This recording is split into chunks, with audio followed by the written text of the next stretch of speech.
Bəzi hədis inkarçıları deyir ki, İslamda cümə namazı yoxdur.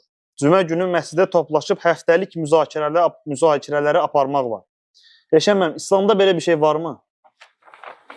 Hədis inkarçıları, qardaşlar, bu Peyğəmbərimiz sallallahu aleyhi və səlləm bizə 14 əsr bundan əvvəl Peyğəmbərimiz sallallahu aleyhi və səlləm bizə bildirib ki, belə bir insanlar olacaq. Yəni, bu bizə təəccüblü gəlməməlidir. Bu bir.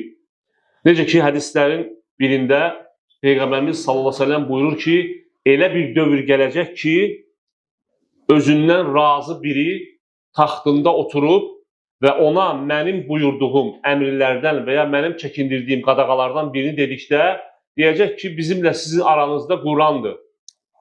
Quranda nə varsa onu biz qəbul edirik, nə yoxdursa qəbul etmirik. Və sonra Peyğəmbərimiz sallallahu əleyhi və səlləm çəkindirir belə insanlardan.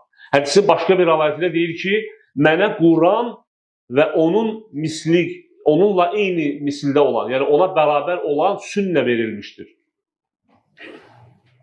Və sonra başqa bir rivayət, hədisin başqa bir rivayəti. Peyğəmbərimiz sallallahu əleyhi və səlləm buyurur ki, mən nəyi əmr etmişəmsə Allah əmr edir və mənim çəkindirdiyim də Allahın çəkindirdiyidir.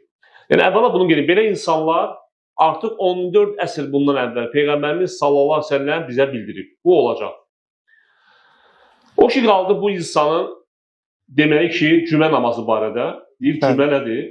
Həftəlik işləri müzakirə etmək üçün. Yəni, işlər deyəndə dini nəzərdə tutursa. Cümə barədə, qardaşlar, cümə İslam alimlərinin, yəni əhl-i-sünnə alimlərinin yekdil rəyinə görə fardu ayndır, yəni kişilərə və həddi buluğa çatmış insana. Fardu ayn, yəni hər kəsə vacibdir.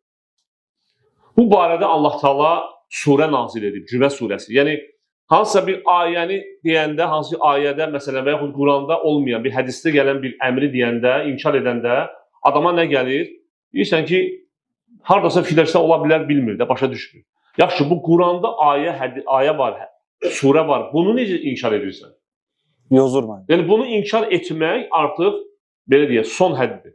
Yəni, inkarın son həddidir. Allah Teala Quranda buyurur ki, ey iman gətirənlər, cümə günü namaza çağırıldığınız zaman.